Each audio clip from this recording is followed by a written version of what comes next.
Ngayong papalapit ang October 2025, dalawang napakalaking desisyon ang sabay na haharapin ni Ripple at ng kanyang kapartner na si XRP.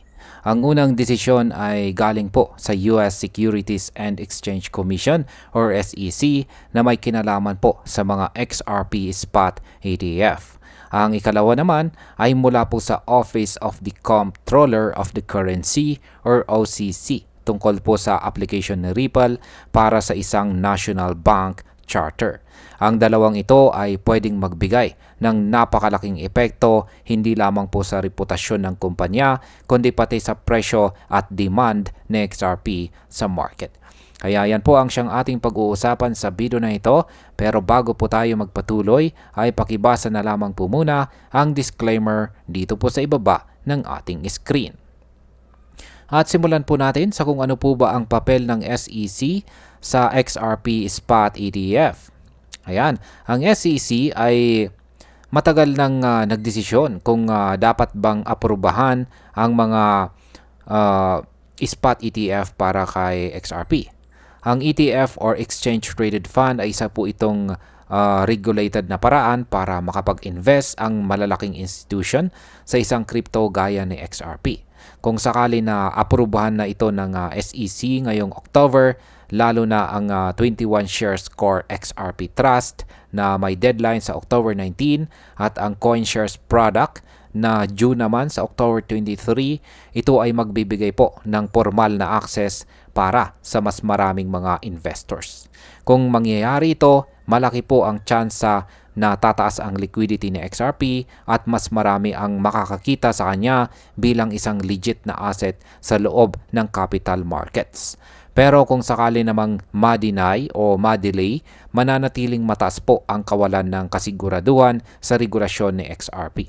Ang ganitong senaryo ay posible pong magdulot ng pagbaba ng presyo o pag-atras ng mga investors na naghihintay ng malinaw na sagot mula sa SEC.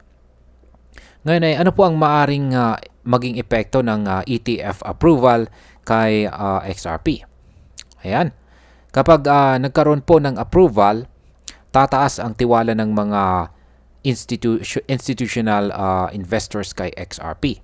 Ang pagpasok po ng mga malalaking kumpanya tulad po ng Grayscale, Wisdom 3, Canary Capital at saka Franklin Templeton ay magdadala ng dagdag na kapital sa market. Kapag dumami po ang perang pumapasok, natural po na lalaki ang demand at posibleng sumabay ang presyo pataas. Ngunit kung hindi po ito matuloy, mananatiling limitado ang exposure ng XRP sa mga institution at mas mahirap para kay XRP na habulin ang ibang cryptos tulad ni Bitcoin at ni Ethereum na mayroon ng mga ETF na tinatangkilik sa market. Ngayon ay ano naman po ang OCC review tungkol sa National Bank Charter ni Ripple. Kasabay po ng deadline sa mga ETF ay ang pagsusuri ng OCC tungkol sa application ni Ripple para sa isang National Bank Charter. Inilagay ito ni Ripple noong July 2, 2025 at ayon sa 120-day review framework ng OCC, pwede po itong matapos sa huling bahagi ng October. Kung ito po ay maaprubahan, si Ripple ay magiging isang federally regulated trust bank. Ibig pong sabihin, maaari na po siyang humawak ng reserves sa Federal Reserve at magpalawak ng kanyang financial services. Ang ganitong hakbang ay magbibigay po kay Ripple ng mas mataas na posisyon sa US financial system at tataas lalo ang kredibilidad nito sa mata ng malalaking mga institutions. Ano naman po ang posibleng epekto nito kung maaprubahan ang bank charter? Ayan. Kung magtagumpay po si Ripple sa kanyang application, magiging mas matatag ang kanyang position bilang isang kumpanya na hindi lamang limitado sa crypto kundi konektado na rin sa traditional na sistema ng bangko. Ito ay makakapag-angat kay XRP dahil lalakas ang kumpiyansa ng mga tao ng asset na hawak nila ay suportado ng isang institution na may national charter. Kung sakaling ma-delay o ma-deny ang desisyon, mananatiling malabo ang expansion plan ni Ripple at maaring magdulot po ito ng pansamantalang paghina ng kumpiyansa sa market. Ito po ay posibleng magresulta sa sideways movement ng presyo ng XRP. Ngayon ay bakit po mahalaga ang October para kay Ripple at XRP? Yan, mahalaga po ang October hindi lang dahil sabay ang dalawang desisyon, kundi dahil ang parehong ito ay may kakayahang baguhin ang kinabukasan ni XRP. Ang ETF approval ay magbubukas po ng mas malawak na investor access, habang ang bank charter naman ay magbibigay ng mas malalim na ugnayan kay Ripple sa mismong core ng US financial infrastructure. Kung parehong positive ang desisyon, ito ay maaari pong magsilbing turning point na magtutulak kay XRP na umangat at maging mas legit sa harap ng global investors. Ngunit dapat pong tandaan na posible rin ang delay at kailangan na maging handa ang mga investors sa parehong senaryo. Ano naman ang babala ng legal expert tungkol dito? Ayon po kay Ginong Bill Morgan, meron po siyang post dito sa kanyang X account. Yan.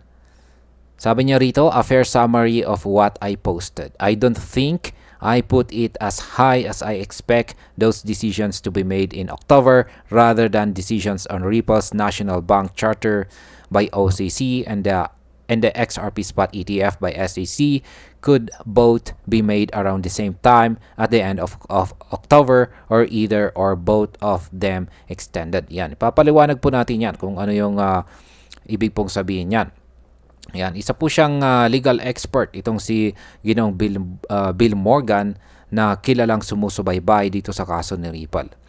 Ayon sa kanya ay dapat ay maging maingat ang mga investors. Oo, napakalaking bagay ng October. Pero hindi ibig sabihin na sigurado ang approvals. Ang parehong ahensya ay may option na i-extend ang kanilang timeline kung sa tingin nila ay kinakailangan.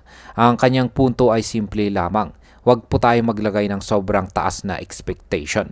Ang October ay isa pong yugto ng decision making, hindi garantiya ng breakthrough. At ayan, bilang panghuli, ayan, para po sa akin, ang October ay isang napakahalagang buwan para po sa kinabukasan ni Ripple at ni XRP. Dalawang desisyon ang pwede pong magbigay ng panibagong lakas at kumpiyansa sa market. Kung parehong matagumpay, pwede pong sumabog ang demand kay XRP at maitulak ang presyo nito pataas. Ngunit kung ma-delay or ma-deny, dapat ay handa ang mga traders at investors na manatili sa matinding antayan. Ang mahalaga po ay malinaw na si Ripple ay hindi tumitigil sa pagpapalawak ng kanyang posisyon at patuloy na lumalaban para kilalanin si XRP bilang isang lehitimong asset sa US financial system. At ayan, hanggang dito na lamang po tayo sa video na ito mga ka-crypto. Marami pong salamat sa panonood. Ingat po tayo lagi at God bless po sa ating lahat.